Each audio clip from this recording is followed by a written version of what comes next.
Hi, I'm Kirby Runyon. Most of you are probably familiar with C.S. Lewis, at least for his work in the Chronicles of Narnia. One of my personal favorites of his work are the Screwtape Letters.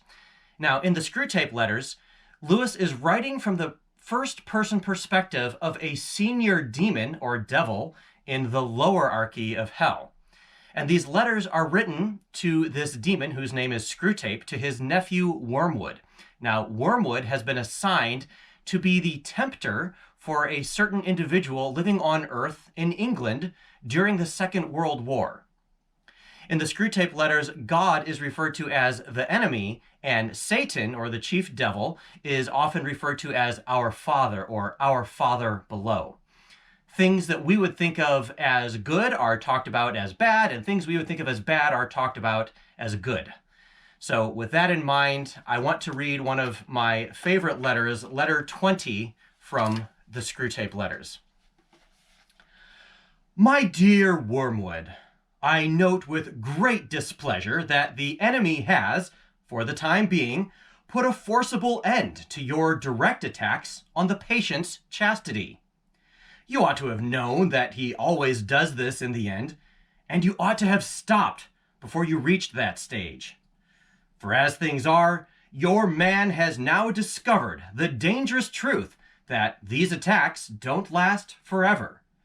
Consequently, you cannot use again what is, after all, our best weapon, the belief of ignorant humans that there is no hope of getting rid of us except by yielding.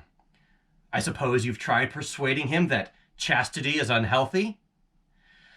I haven't gotten a report from you on the young women in the neighborhood. I should like it at once, for if we can't use his sexuality to make him unchaste, we must try to use it then for the promotion of a desirable marriage. Desirable for us, not for him. In the meantime, I would like to give you some hint about the type of woman, I mean the physical type, which he should be encouraged to fall in love with if falling in love is the best we can manage. In a rough and ready way, of course, this question is decided for us by the spirits far deeper down in the lowerarchy than you and I. It is the business of these great masters to produce in every age a general misdirection of what may be called sexual taste.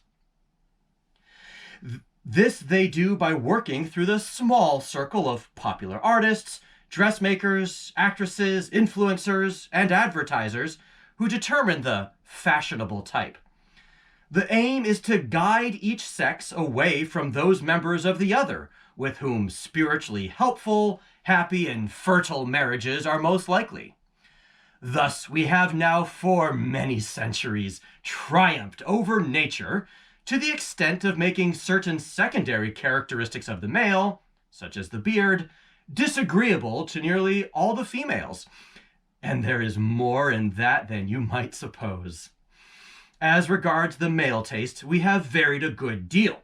At one time, we have directed it to the statuesque and aristocratic type of beauty, mixing men's vanity with their desires, and encouraging the race to breed chiefly from the most arrogant and prodigal women. At another, we have selected an exaggeratedly feminine type, faint and languishing, so that folly and cowardice, and all the general falseness and littleness of mind which go with them, shall be at a premium. At present, we are on the opposite tack. The age of jazz has succeeded the age of the waltz, and we now teach men to like women whose bodies are scarcely distinguishable from those of boys. Since this is a kind of beauty even more transitory than most, we thus aggravate the female's chronic horror of growing old, with many excellent results, and render her less willing and less able to bear children. And that is not all. We have engineered a great increase in the license which society allows to the representation of the apparent nude, not the real nude, in art, in its exhibition on the stage or the bathing beach, It is all fake, of course.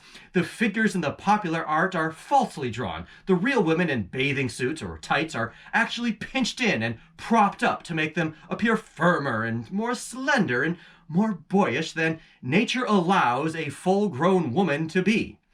Yet, at the same time, the modern world is taught to believe that it is being frank and healthy and getting back to nature. As a result, we are more and more directing the desires of men to something which does not exist, making the role of the eye in sexuality more and more important, and at the same time making its demand more and more impossible. What follows you can easily forecast. That is the general strategy of the moment, but inside the framework, you will still find it possible to encourage your patient's desires in one of two directions. You will find, if you look carefully into any human's heart, that he is haunted by at least two imaginary women, a terrestrial and an infernal Venus, and that his desires differ qualitatively according to its object.